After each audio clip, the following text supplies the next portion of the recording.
இங்கே இருக்கின்ற காலகாலமாக கட்சி சார்ந்த அரசியலுடைய செயற்பாடு.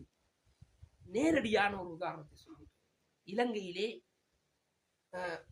2025ஆம் ஆண்டு வட மாகாணத்தினுடைய கல்வி பணிப்பாளர், அதாவது மாகாண கல்வி பணிப்பாளர் நியமனம் நடைபெற்றது. இங்கே முதலாவது நிலையில் உள்ளவரை தவிர்த்து, இரண்டாவது நிலையில் உள்ளவரை தவிர்த்து, மூன்றாவது நிலையில் உள்ளவரை தவிர்த்து, நான்காவது நிலையில் உள்ளவரை தவிர்த்து, அதற்கு அப்பாற்பட்ட ஒருவரை நியமித்திருக்கிறார்கள்.